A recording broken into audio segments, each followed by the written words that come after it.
Now let's get into the light values from 6, 7, 8, 9 to 10. What you want to do is you don't want to have an ultra sharp pencil. You want to have a slightly dull pencil.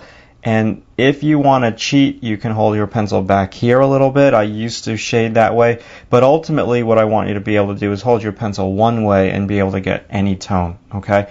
But I'm kind of cheating a little bit for two reasons. I don't want to really smudge this. And I want a little kind of a cheat. So build it up slow. Okay, so I'm going to come on in now. I've got some eraser crumbs on here, so we want to get rid of those. Build it up slow. Don't try to do it all in just like one motion. You could, if you don't want to spend an enormous amount of time on this action item, you don't have to. But I'm going to encourage you to, because this is how I believe most of you who watch my stuff kind of want to do figurative artwork that involves some sort of like a realistic look to it. So you just kind of got to get into doing this subtle tone. Alright, so that's going to be my first value. Now I know that's too light, but I don't want to commit just yet. Now let's get in value number 7.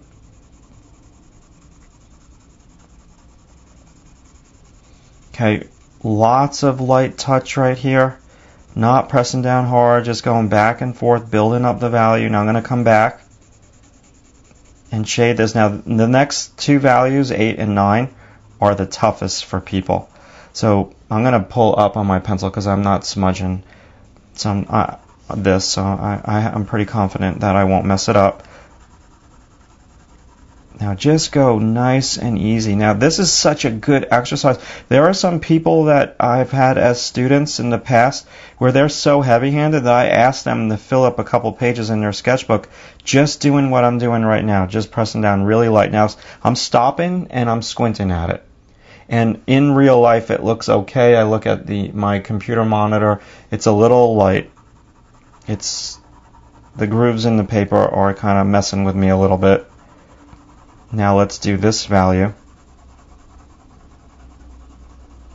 So this is your touch, almost as if you're a pinstripe artist who pinstripes like really expensive cars, and you get paid like $500 a car and it takes you 10 minutes.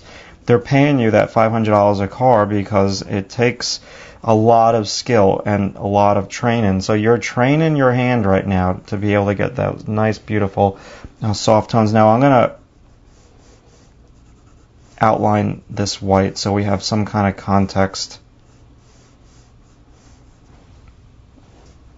Let's go back now.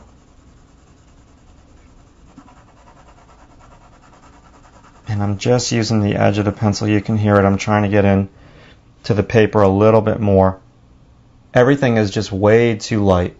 You want to do yourself the favor of stepping back and squinting. Again, just like you're looking into the sun, late afternoon, and it's blinding you, so you squint your eyes a little bit. Everything goes a little bit out of focus, and you can see the pure value. Something like when our eyes are a little bit too in focus, it skews it.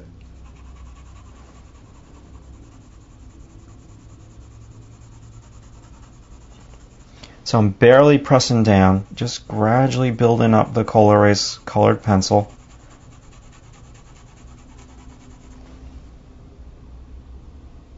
Stepping back, I'm leaning back from my drawing, squinting, and now let's make this darker.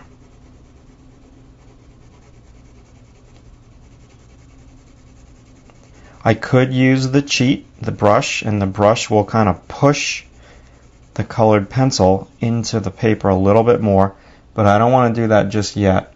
I mean, even if you don't want to do this action item, this whole assignment of matching all of the values, if you're not into that, try to do it on at least one. I think it's really important. Now, I never have my undergraduate students do this, and I think, I kind of get so into line because the bulk of my students are animation majors, and they're not about like rendering. That's not really what they need to learn. They need to learn, to draw quicker, and they usually do that with a little bit more line. So I think I'm gonna introduce this back into my classes, in all of my classes, and maybe just have them do like a 20-minute exercise. I think that this is so important for everyone to do, just to become like a little bit conscious. Okay, so let's see if we can give ourselves a test in the next and last chapter how we did here, and we'll just take this value scale off and we'll put it right over that. My pencil's a bit more brown, and these grays are a little bit more neutral.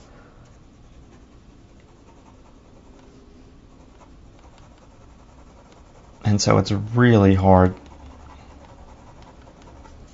Going a little dark there with my tone. Gotta be careful. I think I got it, and I think I'm overworking it a tad.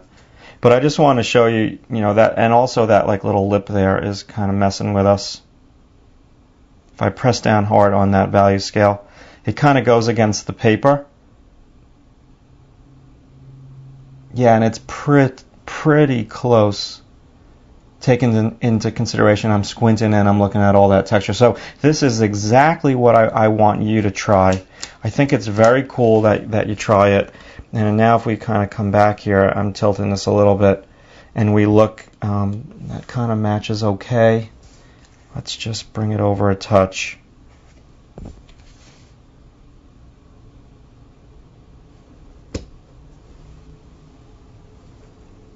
Yeah, not bad, not bad. That one could be a little bit darker. All right, so that's your first chapter. That is your first exercise. Now, there's two ways that you're watching this video. You're either watching it on drawingtutorialsonline.com, and if that's the case, you're going to download this in the cast photo reference, and you're going to kind of print it out on Epson premium presentation matte paper.